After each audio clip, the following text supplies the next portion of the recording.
ಎಲ್ರಿಗೂ ನಮಸ್ಕಾರ. So big boss ಅಗ್ನಿ ಪರೀಕ್ಷೆಯ 5ನೇ ಎಪಿಸೋಡ್ ಟೆಲಿಕಾಸ್ಟ್ ಆಗಿದೆ ಟಿವಿನಲ್ಲೂ ಆ್ಯಂಡ್ ಜಿಯೋ ಹಾಟ್ಸ್ಟಾರ್ ಆ್ಯಪಲ್ಲೂ ಕೂಡ. ಆ್ಯಂಡ್ ಸೊ ಈ ಎಪಿಸೋಡ್ ಸ್ವಲ್ಪ ಎಲ್ಲೋ ಎಂಟರ್ಟೈನಿಂಗ್ ಆಗಿತ್ತು ಅಂತ ಅನಿಸುತ್ತೆ. ಬಿಕಾಸ್ ಆಫ್ ಎಪಿಸೋಡ್ 1, 2, 3, 4 ನೋಡಿದ್ದಾದಮೇಲೆ ಎಪಿಸೋಡ್ ನಂಬರ್ 5 ಸ್ವಲ್ಪ ಇಂಟ್ರೆಸ್ಟಿಂಗ್ ಆಗಿ ಎಂಟರ್ಟೈನಿಂಗ್ ಆಗಿತ್ತು. Because of task and activities ಇತ್ತಲ್ಲ, ಸೊ ಅದಕ್ಕೋಸ್ಕರ ಅಂತಲೇ ಹೇಳ್ಬೋದು. ನೋಡಿದಂತಲೇ ಆ 4 ಎಪಿಸೋಡು ಕೂಡ ನಿಜವಾಗ್ಲೂ ಅದು ನೋಡ್ಲಿಕ್ಕೆ ಆಗಲಿಲ್ಲ. ಆ ರೇಂಜಿಗೆ ಇದ್ದಂಥದ್ದು ಆ ಒಂದು ಆಡಿಷನ್ನು.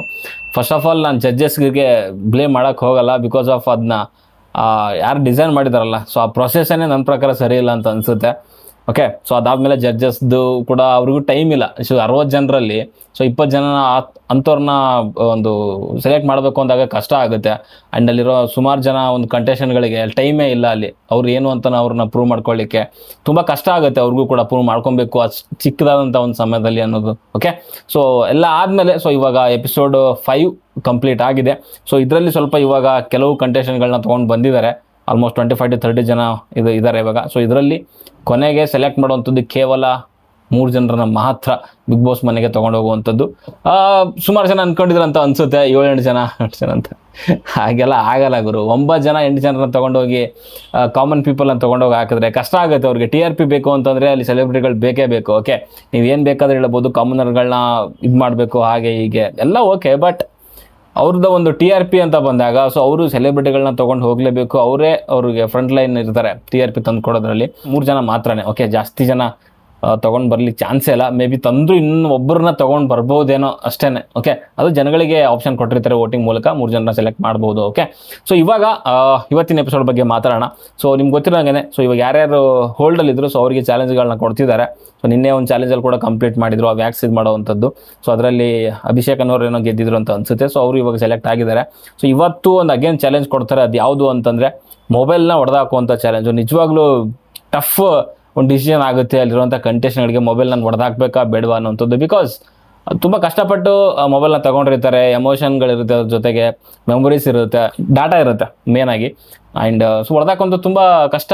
ಓಕೆ, ಅದರಲ್ಲೂ ಮುಖ್ಯವಾಗಿ ಗೌರಿ ಅವ್ರ ಬಗ್ಗೆ ಮಾತಾಡಬೇಕು ಅಂತಂದರೆ ಅಲ್ಲಿ ಬಂದಿರೋವಂಥದ್ದು ಚಾಲೆಂಜ್ಗೆ ಗೌರಿ ಆ್ಯಂಡ್ ಪ್ರಿಯಾಂಕಾ ಇಬ್ಬರು ಕೂಡ ಹುಬ್ಳಿ ಧಾರವಾಡ ಅಲ್ಲಿದ್ದಾನೆ.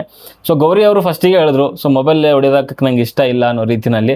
ಆ್ಯಂಡ್ ಅದಾದಮೇಲೆ ಪ್ರಿಯಾಂಕಾ ಅವರು ರೆಡಿ ಇದ್ರು ಅವರು. ಓಕೆ, ಬಟ್ ಇಲ್ಲಿ ಗೌರಿ ಅವ್ರದ್ದು ಏನಾಯಿತು ಅಂತಂದರೆ ಗಿವ್ ಅಪ್ ಮಾಡಿಬಿಡಿ ಅಂತ ಅಗೇನ್ ಸ್ವಲ್ಪ ಜಡ್ಜಸ್ ಆ್ಯಂಡ್ ಆ್ಯಂಕರ್ ಎಲ್ಲ ಹೇಳಿದ್ದಾದ್ಮೇಲೆ ಓಕೆ ನಾನು ಟ್ರೈ ಮಾಡ್ತೀನಿ ಅನ್ನೋ ರೀತಿಯಲ್ಲಿ ಮಾಡಿದ್ರು. ಬಟ್ ಅವ್ರಿಗೆ ಇದ್ದಿದ್ದೇನು ತಲೆಯಲ್ಲಿ ಅಂತಂದರೆ ಹೊಡೆದಾಕ್ಬಾರ್ದು ಅಂತ. ಐಫೋನ್ ಗುರು ಯಾವನಾದರೂ ಹೊಡೆದಾಕಕ್ಕಾಗತ್ತಾ? ಓಕೆ, ಅವ್ರ ಚಾಲೆಂಜ್ ಓಕೆ, ಅವ್ರ ಶೋದ ಫಾರ್ಮ್ಯಾಟ್ ಎಲ್ಲ okay. But as A contestant ಆಗಿ ನೋಡಿದಾಗ ಯಾರಾದರೂ ಕೂಡ ಐಫೋನ್ ಹೊಡೆದಾಕು ಅಂತಂದರೆ ಅದು ಗ್ಯಾರಂಟಿ ಇಲ್ವಲ್ಲ, ಸೆಲೆಕ್ಟ್ ಮಾಡ್ತಾರೆ ಅನ್ನೋದು ಗ್ಯಾರಂಟಿ ಇಲ್ಲ. ಓಕೆ, ಸೊ ಅಂಥದ್ದು ಯಾರಾದರೂ ಹೊಡೆದಾಕ್ತಾರ? ತುಂಬ ಕಷ್ಟ. ಏನೋ ತುಂಬ ಯಾರೋ ಅಪ್ಪ ಅಮ್ಮ ಮಾಡಿದ ಆಸ್ತಿ ಇತ್ತು, ಅವರೇನೋ ಕೊಡಿಸಿದ್ರು ಅಂತಂದರೆ ಹೊಡೆದಾಕ್ಬೋದು. ಅತ್ತಾಗೆ ಏನೋ ಆಗುತ್ತೋ ಆಗಲಿ, ಏನೋ ಹೋಗಲಿ ಅನ್ನೋ ರೀತಿನಲ್ಲಾದರೆ ಸೊ ಅವರೇ ಗಳಿಸಿ ಅವರೇ ಏನಾದರೂ ತೊಗೊಂಡಿದ್ದಿದ್ರೆ ಅಥವಾ ಸ್ವಲ್ಪ ಕಷ್ಟದ ಪರಿಸ್ಥಿತಿ ಏನಾದ್ರು ಇದ್ದರೆ ಸೊ ತುಂಬ ಕಷ್ಟ ಆಗುತ್ತೆ ಆ ಥರ ಹೊಡೆದಾಕುವಂಥದ್ದು. ಆ್ಯಂಡ್ ಚಾಲೆಂಜ್ ಸ್ಟಾರ್ಟ್ ಆಗುತ್ತೆ. ಪ್ರಿಯಾಂಕಾ ಅವರು ಹೊಡೆದು ಬಿಸಾಕ್ಬಿಡ್ತಾರೆ. ಬಟ್ ಈ ಕಡೆಯಿಂದ ಗೌರಿ ಕಡೆಯಿಂದ ಅವ್ರು ಕ್ಲಿಯರಾಗಿ ಗೊತ್ತಾಗ್ತಾ ಇತ್ತು. ಜಸ್ಟ್ ಸುಮ್ಮನೆ ಅದು ಕವರ್ ಸುತ್ತಬಿಟ್ಟು ಹೊಡಿತಾ ಇದ್ದಾರೆ. ಏನಕ್ಕೆ ಆ ಥರ ಹೊಡಿತಿದ್ರೋ ಗೊತ್ತಿಲ್ಲ ನನಗೆ. ಸುಮ್ಮನೆ ಜಸ್ಟ್ ಏನೋ ಮಾಡಬೇಕು, ಟಾಸ್ಕ್ನ ಮಾಡ್ತಿದ್ರು ಅಷ್ಟೇ. ಅವ್ರಿಗೆ ಇಂಟೆನ್ಷನ್ ಇರಲಿಲ್ಲ. ಆ್ಯಂಡ್ ಅವರು ಕೂಡ ಓಪನ್ ಆಗಿ ಹೇಳಿದರು ಹೊಡೆದಾಕೋ ಅಂತ ಇಂಟ್ರೆಸ್ಟ್ ಇಲ್ಲ ಅಂತ. ಬಟ್ ಟಾಸ್ಕ್ ಕಂಪ್ಲೀಟ್ ಆದಮೇಲೆ 100% ಕೊಟ್ಟಿದ್ದೀನಿ ಅಂತಿದೆ ಹೇಳ್ತಿದ್ರು. 100% ಅಲ್ಲ, 10% ಕೂಡ ಅವ್ರು ಕೊಡಲಿಲ್ಲ ಅವ್ರಿಗೆ. ಫಸ್ಟ್ ಆಫ್ ಆಲ್ ನಾನು ಹೇಳಿದ್ನಲ್ವ, ಅವ್ರಿಗೆ ಇಷ್ಟ ಇಲ್ಲ ಅಂದರೆ ನಾನು ಗಿವ್ ಅಪ್ ಮಾಡಿಬಿಡ್ಬೇಕಾಗಿತ್ತು. ಸುಮ್ಮನೆ ಅದನ್ನು ಆ ಡ್ರಾಮಾ ಬೇಕಿರಲಿಲ್ಲ ಅಂತ ನನಗನ್ಸುತ್ತೆ. ಅದಾದಮೇಲೆ ಜಡ್ಜಸ್ ಅವರು ಅದಕ್ಕಿಂತ ಮುಖ್ಯವಾಗಿ ನಿರಂಜನ್ ದೇಶಪಾಂಡೆ ಅವರು ಸ್ವಲ್ಪ ಓವರಾಗಿ ಮಾತಾಡಿದ್ರು. ಅಷ್ಟೊಂದು ಮಾತಾಡೋಂಥ ಅವಶ್ಯಕತೆ ಇರಲಿಲ್ಲ. ಓಕೆ, ಸೊ ನಾವು ಇಲ್ಲಿ ಬರ್ಲಿಕ್ಕೆ ಅಷ್ಟು ವರ್ಷ ತೊಗೊಂಡ್ವಿ, ಹಾಗೆ ತೊಗೊಂಡ್ವಿ, ಹೀಗೆ ತೊಗೊಂಡ್ವಿ. ಬಿಗ್ ಬಾಸ್ ಸೀಸನಲ್ಲಿ ದೇಶಪಾಂಡೆ ಅವ್ರು ಏನು ಮಾಡಿದ್ದಾರೆ ಅಂತ ಕೂಡ ನಾವು ನೋಡಿದ್ದೀವಿ. ಓಕೆ, ಇಂಥ ಟೈಮಲ್ಲಿ ಸುಮ್ಮನೆ ಅಲ್ಲಿರೋಂಥ ಕಂಟೆಸ್ಟೆಂಟ್ಗಳಿಗೆ ಸೊ ಅವ್ರದ್ದೇ ಆದಂಥ ಕಷ್ಟ ಕಾರ್ಪಣ್ಯಗಳಿದ್ದಾವೆ. ಹಂಗಂತ ಹೇಳ್ಬಿಟ್ಟು ನೀವು ಮೊಬೈಲ್ ಹೊಡೆದಾಕೆ ಅಂದ ತಕ್ಷಣ ಅದು ಸೆಲೆಕ್ಟ್ ಆಗ್ತಿರೋ ಅನ್ನೋ ಗ್ಯಾರಂಟಿನೂ ಕೂಡ ಇಲ್ಲ. ಹೆಂಗೆ ಹೊಡೆದಾಕಾಗುತ್ತೆ?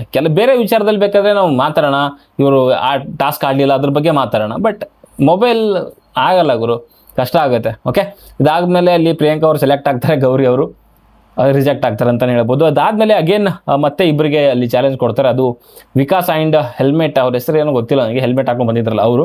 ಓಕೆ, ಸೊ ಅಲ್ಲಿ ಐಸಲ್ಲಿ ಕುತ್ಕೊಳ್ಳೋವಂಥ ಚಾಲೆಂಜು. ಅಗೇನ್ ಇಬ್ಬರು ಕೂಡ ಒಳ್ಳೆ ಟಫ್ ಕಾಂಪಿಟೇಷನ್ ಕೊಡ್ತಾರೆ.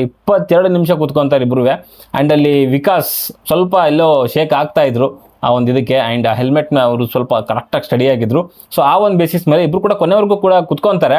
ಬಟ್ ಅಲ್ಲಿ ವಿಕಾಸ್ ಅವರು ಸ್ವಲ್ಪ ಎಲ್ಲೋ ಶೇಕ್ ಆಗಿದ್ದು ಅದರ ಆಧಾರದ ಮೇಲೆ ಸೊ ಅವ್ರನ್ನ ರಿಜೆಕ್ಟ್ ಮಾಡಿ ಸೊ ಹೆಲ್ಮೆಟ್ ಅವ್ರನ್ನ ಸೆಲೆಕ್ಟ್ ಮಾಡ್ತಾರೆ ಅಂತ ಹೇಳ್ಬೋದು. ಬಟ್ ಇದು ಸರಿನಾ ಅನ್ನೋದನ್ನ ಕೂಡ ಪ್ರಶ್ನೆ, ಬಿಕಾಸ್ ಇಬ್ರು ಕೂಡ ಫೈಟ್ ಕೊಟ್ಟಿದ್ದಾರೆ ಕೊನೆವರೆಗೂ.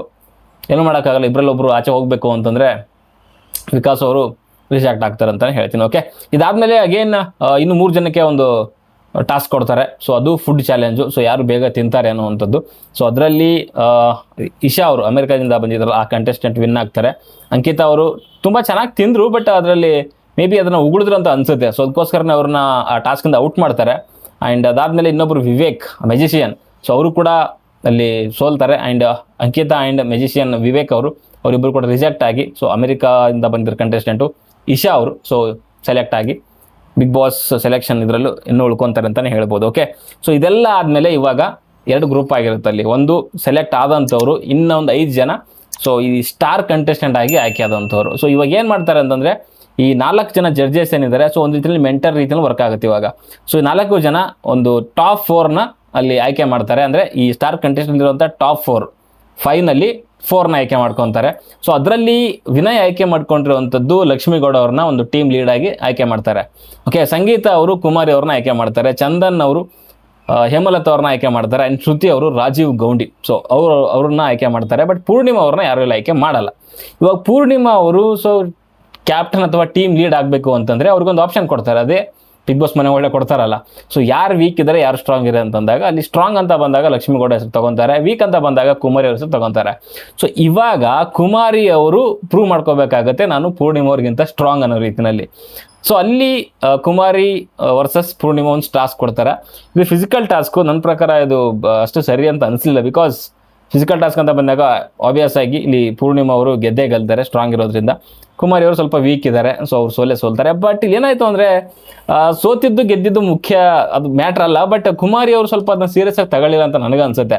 ಯಾಕಂದರೆ ಸ್ಟಾರ್ಟಿಂಗಲ್ಲಿ ಬಲೂನ್ ಎಲ್ಲ ಅದೆಲ್ಲ ಹಾಕಿದ್ದಾದ್ಮೇಲೆ, ಸೆಟಪ್ ಹಾಕಿದ್ದಾದ್ಮೇಲೆ ಆ ಒಂದು ಇದು ಕಾಣಿಸಿಲ್ಲ, ಫೈಟಿಂಗ್ ಸ್ಪಿರಿಟ್ ಅವ್ರ ಹತ್ರ ಕಾಣಿಸ್ತದೆ. ಸುಮ್ಮನೆ ನಗಾಡ್ಕೊಂಡು ಬಂದರು. ಅದೇನಾಗುತ್ತೆ ಅಂದರೆ ನೀವು ರಿಸಲ್ಟ್ ಮೇಲೆ ಅಥವಾ ಕೊನೆಯಲ್ಲಿ ಅದು ಇದಾಗುತ್ತೆ. ನೀವು ಸೋತ್ರೆ ನೀವು ಎಫರ್ಟೇ ಹಾಕಿಲ್ಲ ಅನ್ನೋ ರೀತಿನ ಅನಿಸುತ್ತೆ. ಅದು ಸ್ಟಾರ್ಟಿಂಗಲ್ಲಿ ಸುಮ್ಮನೆ ಏನೋ ಮಾಡಬೇಕು ಅನ್ನೋ ರೀತಿಯಲ್ಲಿ ಬಂದರು ಅವರು. ಸೊ ಅಲ್ಲಿ ಪೂರ್ಣಿಮಾ ಅವರು ಬಲೂನೆಲ್ಲ ಹೊಡೆದಾಕಿದ್ರು, ಒಂದ್ಸರಿ ಕೆಳಗಡೆ ಬಿದ್ದರು ಕುಮಾರಿ ಅವರು. ಇವ್ರು ಹೊಡೆದಿರೋ ಒಂದು ತಳ್ಳಿರೋಂಥ ಒಂದು ಫೋರ್ಸ್ಗೆ ಎಲ್ಲ ಆಗೋಯ್ತು. ಕೊನೆಯಲ್ಲಿ ಸೋಲ್ತಾರೆ. ಬಟ್ ಜಡ್ಜಸ್ ಕಡೆಯಿಂದ ಅನ್ಸ್ಕೊಂಡಿದ್ದೇನೋ ನೀವು ಎಫರ್ಟೇ ಹಾಕಲಿಲ್ಲ ಹಾಗೆ ಹೀಗೆ ಅಂತ ಮಾತುಗಳು ಬಂತು. ಓಕೆ, ನನಗೆ ಅನಿಸುತ್ತೆ ಕುಮಾರಿ ಅವರು ಮಾತು ಸ್ವಲ್ಪ ಜಾಸ್ತಿ ಆಡ್ತಾರೆ. ಟಾಸ್ಕು ಅದು ಇದು ಅಂತ ಬಂದಾಗ ಸ್ವಲ್ಪ ವೀಕ್ ಅಂತ ಕ್ಲಿಯರಾಗಿ ಗೊತ್ತಾಗುತ್ತೆ. ಅದು ಫಿಸಿಕಲ್ ಟಾಸ್ಕ್ ಅಂತೂ ತುಂಬ ಕಷ್ಟ ಇದೆ. ಆ ಟಾಸ್ಕ್ ಆದಮೇಲೆ ಸ್ವಲ್ಪ ಅವರು ಎಲ್ಲೋ ವೀಕ್ ಅನಿಸಿದ್ರು ಅಂತ ನನಗೆ ಅನಿಸುತ್ತೆ, ಆ್ಯಸ್ ಎ ಮೆಂಟಲಿ ಕೂಡ. ಸೊ ಅಷ್ಟು ಮಾತಾಡಲಿಲ್ಲ, ಸ್ವಲ್ಪ ಸೈಲೆಂಟ್ ಆಗಿದ್ರು. ಸೊ ಪೂರ್ಣಿಮಾ ಅವರು ಸೊ ಇಲ್ಲಿ ಕುಮಾರಿ ಅವ್ರನ್ನ ರೀಪ್ಲೇಸ್ ಮಾಡ್ತಾರೆ ಈ ಒಂದು ಟೀಮ್ ಲೀಡ್ ಆಗಿ ಅಂತಲೇ ಹೇಳ್ಬೋದು. ಓಕೆ, ಸೊ ಇವಾಗ ಟೀಮ್ ಕ್ಯಾಪ್ಟನ್ಗಳಾಯಿತು, ಎಲ್ಲ ಆಯಿತು. ಸೊ ಇವಾಗ ಆ ಟೀಮ್ಗಳಿಗೆ ಸೊ ಈ ಏನು ಸೆಲೆಕ್ಟ್ ಆಗಿದಾರಲ್ಲ, ಸೊ ಆ ಟೀಮ್ ಕ್ಯಾಪ್ಟನ್ಗಳಿಗೆ ಒಂದು ಅವಕಾಶ ಕೊಡ್ತಾರೆ. ಅದೇನು ಅಂತಂದರೆ ಟೀಮ್ನ ಫಾರ್ಮ್ ಮಾಡೋವಂಥದ್ದು. ಓಕೆ, ಸೊ ಟೀಮ್ ಫಾರ್ಮ್ ಮಾಡಿ ಸೊ 4 ಟೀಮ್ಗಳನ್ನಾಗಿ ಮಾಡ್ತಾರೆ. ಸೊ ಆ 4 ಕ್ಯಾಪ್ಟನ್ಗಳಿಗೆ ಇವಾಗ ಟೀಮ್ ಮಾಡುವಂಥ ಒಂದು ಸಮಯ. ಸೊ ಅದಕ್ಕೆ ಏನು ಮಾಡ್ತಾರೆ ಅಂತಂದರೆ ಇವಾಗ ಅಲ್ಲಿ ಯಾರು ಸೆಲೆಕ್ಟ್ ಆಗಿದಾರಲ್ಲ, ಸೊ ಆ ಒಂದು ಕಂಟೆಸ್ಟೆಂಟ್ಗಳಿಗೆ ಒಂದೊಂದು ಟಾಸ್ಕ್ಗಳನ್ನ ಕೊಡ್ತಾರೆ. 4 ಜನ ಅಥವಾ 3 ಜನ ಆ ರೀತಿಯಲ್ಲಿ. ಓಕೆ, ಫಸ್ಟ್ಗೆ ಒಂದು ಟಾಸ್ಕ್ ಕೊಟ್ಟಿರುವಂಥದ್ದು ಅದೇ ರಿಂಗ್ ಹಾಕುವಂಥದ್ದು 4 ಜನ. ಇದು ಫಿಸಿಕಲ್ ಟಾಸ್ಕ್. ಸೊ ಅದರಲ್ಲಿ ಆಯ್ಕೆ ಮಾಡಿರುವಂಥದ್ದು ಕಿರಣ್ ಶಾಸ್ತ್ರಿ, ದೀಪಕ್, ಪ್ರಿಯಾಂಕಾ ಆ್ಯಂಡ್ ಶ್ರೇಯಸ್. ಸೊ ಈ 4 ಜನರಿಗೆ ಒಂದು ಟಾಸ್ಕ್ನ ಕೊಡ್ತಾರೆ, ಇದೇ ಫಿಸಿಕಲ್ ಟಾಸ್ಕು. ಆ ಒಂದು ರಿಂಗ್ ಇದೆಯಲ್ಲ, ಸೊ ಅದನ್ನು ತೊಗೊಂಡೋಗಿ ಅವರ ಮೀಸಲಿರುವಂಥ ಒಂದು ಪೋಲಲ್ಲಿ ಹಾಕಬೇಕು. ಯಾರು ಫಸ್ಟ್ ಹಾಕ್ತಾರೆ ಸೊ ಅವ್ರು ಫಸ್ಟು, ಸೆಕೆಂಡು, ಥರ್ಡ್, ಫೋರ್ತ್ ಈ ರೀತಿಯಲ್ಲಿ ಬರ್ತಾರೆ.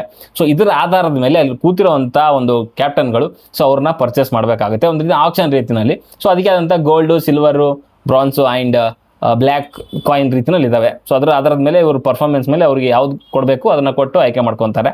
ಸೊ ಅದೇ ರೀತಿಯಲ್ಲಿ ಫಸ್ಟ್ ಟಾಸ್ಕಲ್ಲಿ ಫಸ್ಟ್ ಬಂದಿರುವಂಥದ್ದು ಕಿರಣ್ ಶಾಸ್ತ್ರಿ. ಶಾಕಿಂಗ್ ಅಂತಲೇ ಹೇಳ್ಬೋದು. ಸೊ ಮೇ ಬಿ ಫಿಸಿಕಲ್ ಅಂದರೆ ಸ್ವಲ್ಪ ಕಷ್ಟಪಡ್ತಾರೆ ಅಂತ ಅಂದ್ಕೊಂಡಿದ್ದೆ, ಬಟ್ ತುಂಬ ಚೆನ್ನಾಗಿ ಕಂಪ್ಲೀಟ್ ಮಾಡ್ತಾರೆ. ಅದಾದಮೇಲೆ ದೀಪಕ್ ಅವ್ರು ಕಂಪ್ಲೀಟ್ ಮಾಡ್ತಾರೆ. ಆ್ಯಂಡ್ ಪ್ರಿಯಾಂಕಾ ಅವರು ಸೊ 3ನೇ ಪ್ಲೇಸಲ್ಲಿ ಕಂಪ್ಲೀಟ್ ಮಾಡುವಂಥದ್ದು. ಆ್ಯಂಡ್ ಕೊನೆಯಲ್ಲಿ ಶ್ರೇಯಸ್ ಅವರು. ಓಕೆ, ಸೊ ಶ್ರೇಯಸ್ ಇನ್ನೊಂಚೂರು ಎಫರ್ಟ್ ಹಾಕಬೇಕಾಗಿತ್ತು ಅಂತ ನನಗೆ ಅನಿಸುತ್ತೆ. ಆ್ಯಂಡ್ ಇದಾದಮೇಲೆ ಅಲ್ಲಿ ಬಲೂನ್ ಟಾಸ್ಕ್ ಬರುತ್ತೆ. ಸೊ ಬಲೂನ್ ಹೊಡೆಯುವಂಥದ್ದು ಇದು ಸ್ವಲ್ಪ ಬುದ್ಧಿವಂತಿಕೆ ಟಾಸ್ಕ್ ಅಂತಲೇ ಹೇಳ್ಬೋದು. ಸೊ ಅದರಲ್ಲಿ ಆಯ್ಕೆ ಆಗಿರುವಂಥದ್ದು ಅನನ್ಯ ರಾವ್, ಸೊ ರತ್ನ ಅವರು ಆ್ಯಂಡ್ ದೀಕ್ಷಾ ಜೊತೆಗೆ ಸ್ನೇಹ ಅವ್ರನ್ನ ಆಯ್ಕೆ ಮಾಡ್ತಾರೆ. ಸೊ ಆ ಒಂದು ಟಾಸ್ಕ್ ಆಡಲಿಕ್ಕೆ ಒಂದು ಸ್ಟೋರಿ ಹೇಳ್ತಾ ಹೋಗ್ತಾರೆ. ಸ್ಟೋರಿನ ಕೆಲವೊಂದು ಬಣ್ಣಗಳನ್ನು ಹೆಸರು ಬರ್ತಾ ಹೋಗುತ್ತೆ. ಸೊ ಆ ಬಣ್ಣಗಳಿರುವಂಥ ಒಂದು ಬಲೂನ್ನ ಹೊಡಿಬೇಕಾಗುತ್ತೆ. ಸೊ ಅದರಲ್ಲಿ ಗೆದ್ದಿರುವಂಥದ್ದು ದೀಕ್ಷಾ ಅವರು.